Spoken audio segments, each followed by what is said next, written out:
Assalamualaikum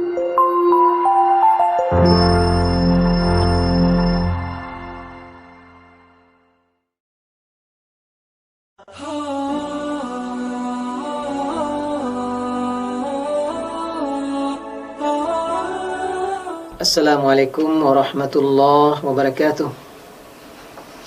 Alhamdulillahi rabbil alamin. Wabihi nasta'in ala umurid dunya waddin.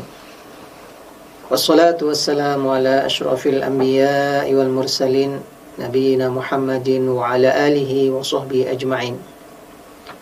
Asyhadu an la ilaha illallah waliyus salihin. Asyhadu anna Muhammadan abduhu wa rasuluh. Arsalahu Allah rahmatan lil alamin. Ma'asyiral muslimin wal muslimat rahimakumullah. Usikum wa nafsi bitaqwallahi faqad fazal muttaqun. Ya ayyuhalladzina amanu taqullaha haqqa tuqatih wa la tamutunna illa wa antum muslimun. Kaum muslimin dan kaum muslimat, hamba-hamba Allah rahimakumullah dimanapun berada. Alhamdulillahi rabbil alamin. Kita bersyukur kepada Allah subhanahu wa ta'ala. Kembali hari ini kita dipertemukan dan diberi kesempatan untuk menambah iman, menambah ilmu, dan mudah-mudahan kemudian bertambah pula amal soleh kita di sisi Allah subhanahu wa ta'ala. Semoga Allah subhanahu wa ta'ala senantiasa memberikan kita peluang, waktu dan kesempatan untuk mendekatkan diri dan beribadah kepadanya. Kemudian salawat dan salam untuk baginda Rasulullah sallallahu alaihi wasallam. Allahumma salli ala Muhammad wa ala alihi wa sahbihi ajma'in. Kaum muslimin dan kaum muslimat, hamba-hamba Allah rahimakumullah. Tema kajian sirah nabawiyah kita pada kesempatan kali ini adalah hijrah Rasulullah sallallahu alaihi wasallam ke Taif. Pada pertemuan sebelumnya kita sudah membahas peristiwa tahun duka cita Rasulullah sallallahu alaihi wasallam, yaitu pada tahun ke-10 kenabian dengan meninggalnya paman Nabi sallallahu alaihi wasallam Abu Talib, dan kemudian 2 bulan atau 3 bulan setelah itu wafat pula istri beliau tercinta Khadijah radhiyallahu anha wa ardhaha. 2 peristiwa yang menyedihkan ini membuat Rasulullah SAW sangat berduka, dan tahun itu dinamakan dengan Amul Huzni, tahun duka cita. Setelah itu tentunya posisi baginda Rasulullah SAW di tengah masyarakat kota Mekah semakin tertekan dan semakin terpuruk karena orang-orang yang selama ini disegani dan yang selalu membela beliau satu persatu sudah tidak ada di samping beliau. Maka tentu posisi Rasulullah SAW dalam berdakwah juga semakin berat. Keberadaan beliau di kota Mekah nyaris sudah tidak terjadi penambahan orang-orang yang masuk Islam. Maka Rasulullah SAW mencari alternatif lain agar dakwah ini kembali atau terus berjalan, dan agar orang-orang yang masuk Islam dan membela dan menerima dakwah ini juga bertambah. Maka kemudian Rasulullah SAW pada bulan Syawal tahun ke-10 kenabian pergi ke Taif yang berjarak dari kota Mekah lebih kurang sejauh 60 mil atau lebih kurang seperti itu. Pergi ke Taif berharap kabilah Arab yang ada di Taif yang masih ada hubungan kekerabatan dengan ayahnya,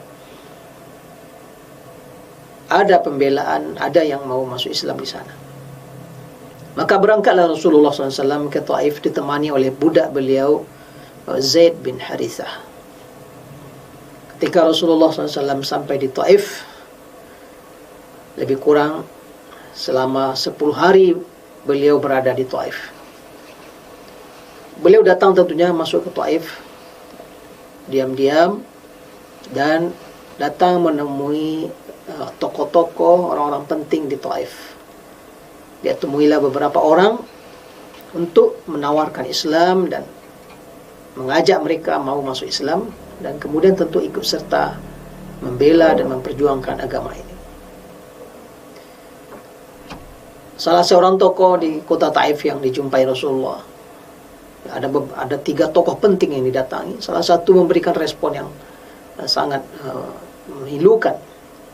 Dia katakan, kalau engkau mengaku sebagai nabi, kalau engkau betul seorang utusan Allah, engkau telah robek baju Ka'bah. Artinya dia tak percaya engkau nabi. Orang ini tak percaya bahwa Rasulullah adalah nabi. Ada lagi yang merespon, apa enggak ada yang lain yang layak dipilih oleh Tuhan sebagai nabi? Kok engkau yang jadi nabi? Apa Allah tidak bisa memilih utusan yang lebih baik? Sebuah respon yang sangat menyedihkan dan menghina Rasulullah SAW. Ada lagi yang merespon, saya tidak akan bicara samamu, saya tidak akan bicara dengan engkau, katanya. Jika memang engkau utusan dari Allah, ini berbahaya bagi kami. Dan jika engkau pembohong atau berdusta atas apa yang engkau sampaikan, semakin tidak layak untuk diajak bicara. Kemudian dia pergi.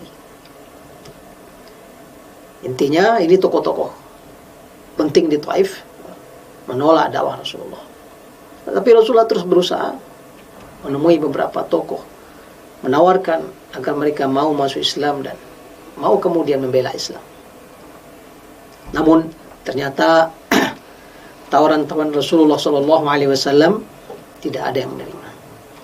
Maka Rasulullah masih berdiam di Taif beberapa hari, dan dia minta kepada tokoh-tokoh Taif ini, tolong rahasiakan kedatanganku ini dan tolong rahasiakan keberadaanku di kota ini. Jangan sampai orang-orang para preman, para budak, orang-orang yang tidak punya akhlak dan perilaku baik, jangan sampai tahulah dia saya di sini, kata Rasulullah, meminta kepada petinggi kafir Taif. Setelah genap lebih kurang 10 hari Rasulullah SAW berada di Taif, maka Rasulullah segera meninggalkan Taif, karena ternyata apa yang diminta Rasulullah ini tidak dipenuhi oleh tokoh-tokoh Taif. Mereka bocorkan keberadaan Nabi agar tentunya terusir, karena memang ada respon dari tokoh itu yang ingin, pergi engkau dari sini, nggak usah berada di sini. Responnya sangat kasar dan menolak keberadaan Rasulullah SAW di Taif.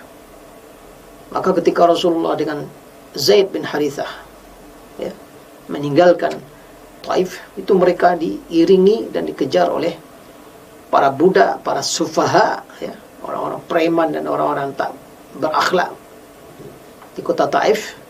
Mereka mengiringi Rasulullah dengan cacian, celaan, bahkan melempar baginda Rasulullah SAW dengan batu. Ini yang dilakukan oleh para sufha dan orang-orang bodoh, para preman Taif kepada Rasulullah SAW. Zaid bin Harithah itu berusaha melindungi Rasulullah SAW dari lemparan batu para preman, orang-orang tak punya harga diri. Akibatnya kaki Rasulullah SAW ada yang terluka, dan sandal baginda Rasulullah SAW berdarah-darah.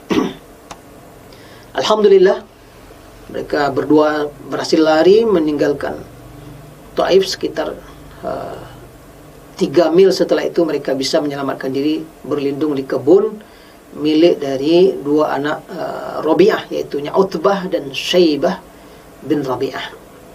Berlindunglah Rasulullah di dalam kebun anggur milik dari Utbah dan Syaibah bin Rabi'ah, 2 orang anak dari Rabi'ah. Berlindunglah Rasulullah di sana bersama Zaid bin Harithah setelah sebelumnya dihina, dicaci, dibuli oleh para preman dan orang-orang bodoh dan budak di Taif. Nah, di sini Rasulullah SAW betul-betul dalam kondisi terhibah. Sudahlah sebelumnya sang paman meninggal dunia dalam keadaan kafir, lalu istrinya wafat, Lalu tidak ada lagi yang mau menerima dakwahnya di Mekah. Mencoba membuka peluang untuk dakwah diterima di Taif, ternyata ditolak dan dicaci, ditolak dengan mentah-mentah dan diusir dari Taif. Ini tentu semakin membuat suasana hati dan psikologi Rasulullah sangat-sangat terpuruk. Maka dalam kondisi ini Rasulullah SAW mengadukan dirinya kepada Allah. Ya, dalam dakwah atau dalam doa yang sangat terkenal, Rasulullah melantunkan doa permohonan kepada Allah SWT, mengadukan seluruh situasinya. Allahumma ilaika asku du'afa quwwati. Ya Allah, aku kadukan kepadamu lemahnya kekuatanku. Wa qilata hilati, dan kurangnya daya upayaku, masih tak berdaya ini. Wa hawani 'alan nas, dan saya betapa hinanya saya di depan manusia. Ya arhamar rahimin, anta rabbul mustad'afin wa anta rabbi, kata Rasulullah.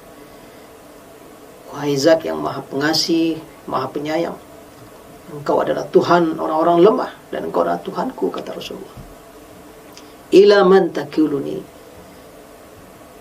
ila ba'idin yatajahamuni au qaribin malaktahu amri, atau kama qala Rasulullah SAW. Saya ini kepada siapa engkau serahkan ya Allah? Apakah kepada orang asing, orang jauh yang akan menyerang dan menghancurkanku, atau kepada orang dekat yang akan engkau bikin dia berkuasa terhadap diriku dan menguasai seluruh urusanku? Ya Allah. Jadi Rasulullah mengadukan kelemahannya, ketidakberdayaannya, dan menyerahkan kepada Allah, ini saya ini kemana lagi setelah ini. Dan Rasulullah juga bagi beliau tidak penting Allah, selama Allah tak murka kepada dia, selama Allah tidak marah kepada dia, fala ubali, kata Rasulullah. Ini kesedihan, kepedihan yang dirasakan Rasulullah SAW dan kakinya dalam keadaan terluka-luka, berdarah-darah, ya, karena lemparan batu orang-orang Taif. Nah, dalam kondisi seperti ini, rupanya dari kejauhan, dari dalam rumah, Utbah dan Syaibah, si pemilik kebun anggur ini, menyaksikan dari jauh kondisi yang dialami oleh Rasulullah. Maka keduanya merasa empati, terhibah melihat kondisi Rasulullah itu. Dia kirimlah budaknya yang bernama Adas, ya. Dikirimnya Adas, disuruhnya Adas membawa kurma kepada Rasulullah atau anggur. Maka pergilah Adas dan kemudian menghidangkannya anggur itu untuk Rasulullah SAW, dan tentunya untuk juga Zaid bin Harithah yang di sampingnya. Maka Rasulullah SAW ketika Adas datang dan dihidangkan anggur, menjelang Rasulullah makan, Rasulullah mengucapkan Bismillahirrahmanirrahim. Rasulullah mengucapkan basmalah ketika akan memakan anggur. Ucapan ini membuat Adas terheran. Ucapan apa itu? Belum pernah selama ini dia mendengar orang mengucapkan kalimat itu dalam memakan sesuatu. Maka dia bertanya kepada Rasulullah, kalimat apa itu? Karena Adas bertanya, Rasulullah juga balik bertanya kepada Adas, ya. Engkau dari mana? Ya, dia seorang budak, asalnya dari mana? Adas menjawab, saya dari kampung yang bernama Nainawa di negeri Syam. Dari Nainawa. Itu kampungnya Yunus bin Matta, kata Rasulullah. Itu kampungnya Nabi Yunus. Jadi Rasulullah tahu kampungnya Nabi Yunus. Itu kampungnya Nabi Yunus. Tentu Adas heran. Adas sebagai orang yang datang dari asli dari kampung tersebut, tentu dia juga tahu adanya Nabi Yunus yang dulu sekian ratus atau sekian ribu tahun yang lalu. Sehingga dia heran, tidak ada yang tahu itu kecuali Nabi juga dia ini. Sehingga Adas justru kemudian beriman kepada Rasulullah SAW. Ya. Dan dia begitu hormat kepada Rasulullah. Dari jauh ini, Utbah dan Syaibah beradik kakak melihat, wah, budaknya sudah kena sihir pula ini, katanya. Dan justru Adas kemudian mengimani Rasulullah SAW. Ini menjadi pembuka kesedihan dan berbaliknya suasana dakwah Rasulullah SAW. Selesai beristirahat di kebun milik Utbah dan Syaibah bin Rabi'ah, kemudian Rasulullah bersama Zaid bin Harithah akan kembali ke kota Mekah. Maka dia mengirim dulu melalui seseorang mencari peluang suaka perlindungan di kota Mekah. Setelah dia meninggalkan Mekah, hijrah ke Taif, di Mekah sudah tidak ada lagi orang yang mungkin membelanya. Dan sekarang akan balik lagi ke Mekah. Bagaimana caranya nih? Maka Rasulullah mengutus seseorang dan meminta perlindungan. Didatangilah beberapa petinggi kafir Quraisy meminta kesediaan perlindungan. Dan memang ada budaya yang baik di kalangan bangsa Arab waktu itu, budaya melindungi orang lain, budaya memberikan suaka. Mungkin hari ini orang mengenal istilah suaka politik, ya. Seseorang memiliki kabilah barangkali, atau dia petinggi kabilah, ya, petinggi suku atau orang yang terpandang, dia biasanya mampu melindungi seseorang atau beberapa orang di bawah jaminan dan tanggungannya. Nah, itu menjadi kebiasaan dan budaya mereka. Dan bila seseorang sudah menjadi tanggungan dan jaminan keamanan seseorang, orang lain tidak berani menyentuhnya. Kalau disentuh atau diganggu, satu suku ini akan balas. Yaitu komitmen yang sudah membudaya, mentradisi di kalangan bangsa Arab waktu itu. Maka Rasulullah kirim utusan, datang kepada seseorang, ditolak, kedua ditolak, sampai bertemu utusan itu dengan Mut'im bin Adi, seorang petinggi kafir Quraisy. Rupanya Mut'im, Allah takdirkan Mut'im bersedia memberikan suaka dan perlindungan kepada Rasulullah SAW. Dan bahkan dia begitu memberi suaka itu, memanggil seluruh ponakan-ponakan yang laki-laki untuk menyiapkan pedang dan kuda masing-masing, berada di sekitar kota Mekah, menjamin keamanan Muhammad yang akan masuk. Luar biasa juga Mut'im memberikan pembelaan. Intinya, dari utusan Rasulullah dia dapat kabar bahwa Mut'im sudah bersedia menerima Nabi Muhammad dalam perlindungannya. Maka Rasulullah SAW dari Taif balik menuju Mekah, melewati Qarnul Manazil, ya, sebuah tempat yang saat ini itu menjadi mikat orang pergi haji bila datang dari arah utara. Sesampai di Qarnul Manazil, Rasulullah SAW di sana bertemu dengan malaikat Jibril dan ada malaikat penjaga dua gunung atau dua bukit. Mereka mengetahui apa yang telah diperbuat oleh kafir Taif terhadap baginda Rasulullah SAW. Maka dua malaikat ini menawarkan kepada Rasulullah, bagaimana kalau saya himpitkan saja ini dua bukit ini kepada mereka, orang-orang Taif yang kurang ajar yang telah melakukan penganiayaan kepada Rasul dan Nabi Allah Subhanahu wa taala. Itu tawaran dari malaikat penjaga dua bukit atau dua gunung ini. Tapi karena kemuliaan akhlak dan ketinggian dan keluhuran hati Rasulullah SAW, beliau tidak bersedia membalas perbuatan dan perilaku kafir Taif ini. Saya berharap ada di antara mereka dapat hidayah nanti.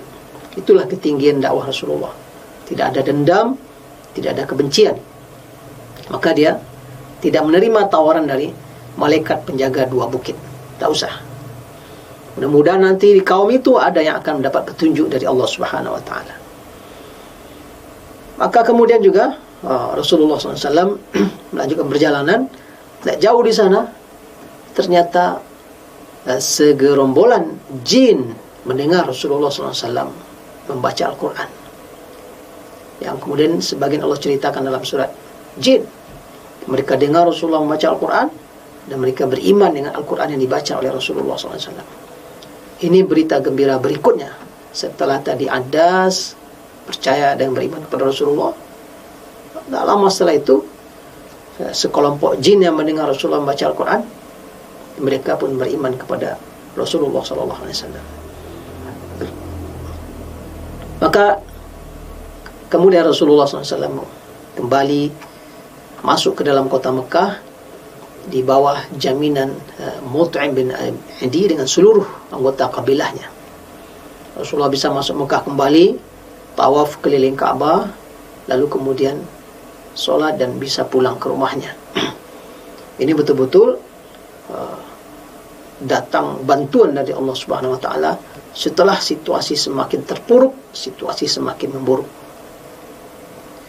Sampai-sampai Abu Jahal mendatangi Mut'im bin Adi mengkonfirmasi, ini engkau memberi suaka perlindungan saja atau engkau sudah masuk agamanya?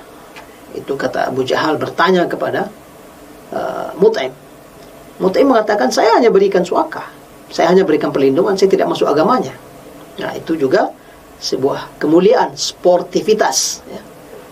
Yang sportif, Mut'im dia, ya, itu tanda orang yang punya harga diri, tanda seorang yang punya kekuatan kepribadian. Dia berikan suaka dan tetap dia, ya, sportif dengan suaka yang diberikan walaupun dia tidak masuk agama Rasulullah SAW. Mendengar penjelasan Mut'im itu, Abu Jahal mengatakan, udah kalau gitu juga saya ikut melindungi, artinya saya juga bersama kamu.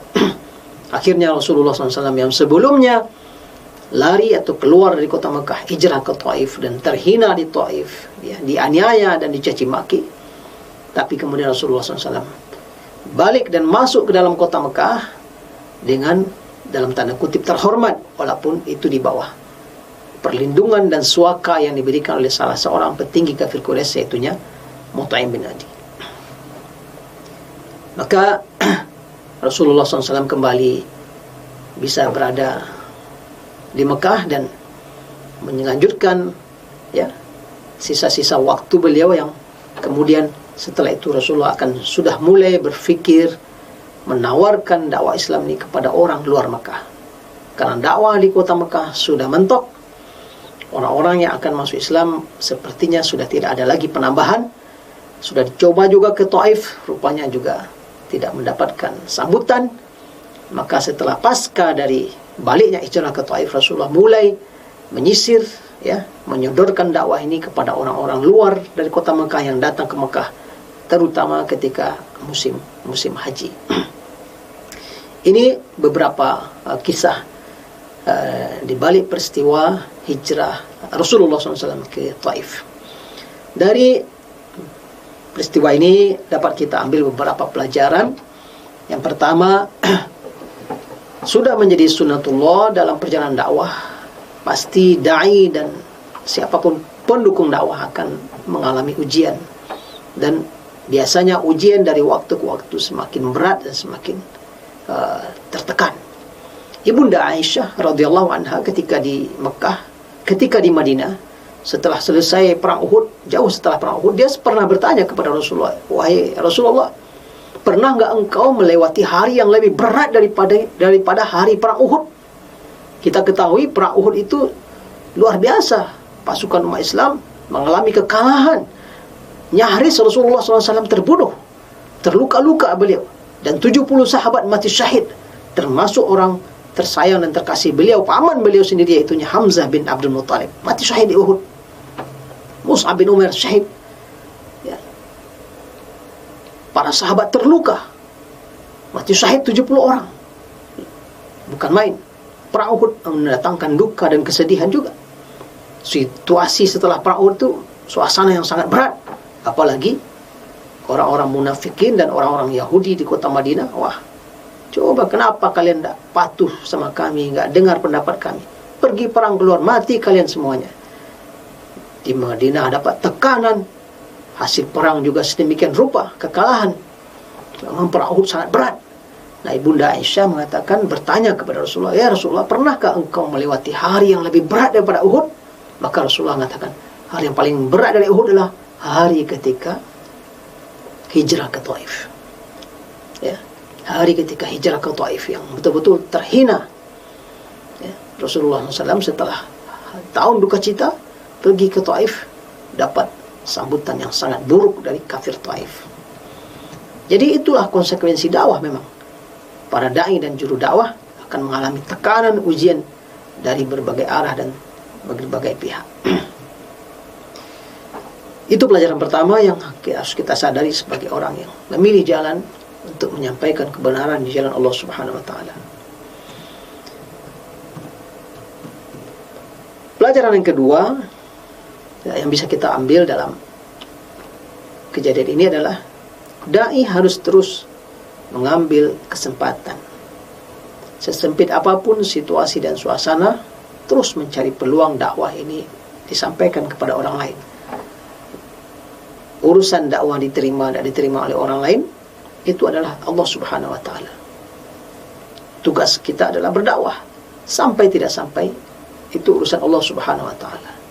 Innaka la tahdi man ahbabta, walakin Allah yahdi man yasha. Engkau tidak bisa memberi hidayah yang engkau sukai, kata Allah dalam Al-Quran kepada Rasulullah. Tapi Allah yang memberi hidayah kepada yang dikehendakinya. Mentok dakwah di Mekah, sudah, cari jalan lain, pergi ke Taif. Mentok di Taif, peluang di kebun anggur sebentar saja, Rasulullah masuk juga dakwahnya. Adas tersentuh oleh dakwahnya. Bahkan kemudian jin pun menerima dan beriman kepada dakwah Rasulullah SAW. Mentok kemana-mana, harus minta perlindungan kepada orang yang non-muslim. Ini dalam situasi yang begitu rumit, mungkin saja ketika tidak ada kekuatan yang lebih dekat yang bisa diminta bantuan, maka siapa yang mungkin mau melindungi dakwah tanpa kemudian harus menggadaikan iman dan tauhid. Maka ini juga menjadi pelajaran bagi para dai. Ada peluang dan kesempatan, dimanfaatkan agar dakwah terus berjalan. Tiada yang tahu, bisa jadi di antara orang yang mendengarkan dakwah ini, mereka akan jadi pembela dakwah. Pelajaran ketiga dapat kita ambil ketika Rasulullah meminta suaka perlindungan kepada Mut'im bin Adi, menunjukkan bahwa boleh saja dakwah ini menerima bantuan dari orang kafir sekalipun. Dengan syarat seperti yang kita sampaikan tadi, tidak ada syarat penggadaian akidah dan ideologi. Boleh meminta suaka perlindungan, dan ternyata Mut'im bin Adi yang musyrik, yang kafir, dia yang kemudian memberikan suaka perlindungan kepada Rasulullah SAW. Karena situasi yang nggak ada lagi yang lain yang mungkin melindunginya. Maka ini juga dibolehkan dalam situasi yang mirip dengan suasana seperti itu. Tentunya para da'i di jalan Allah jangan sampai pula menunggu situasi seperti itu. Ya. Tapi bila dihadapi atau dihadapkan kepada suasana yang mirip dan sama, mungkin saja da'i mengambil pola seperti ini.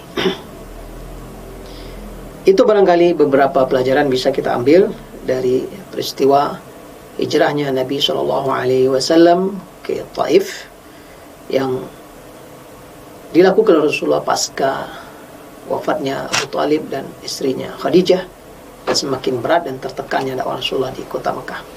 Semoga Allah Subhanahu wa taala senantiasa merahmati kita dan melindungi kita. Aqulu qouli hadza wa astaghfirullah li wa lakum wa lisairil muslimina wal muslimat wal mu'minina wal mu'minat fastaghfiruhu innahu wal ghafurur rahim. Assalamualaikum warahmatullahi wabarakatuh. Yuk dukung program dakwah Islam di Radio SIP FM. Salurkan donasi Anda melalui rekening BNI Syariah 12300002112 atas nama PT Radio Suara Indah Pesona Prima.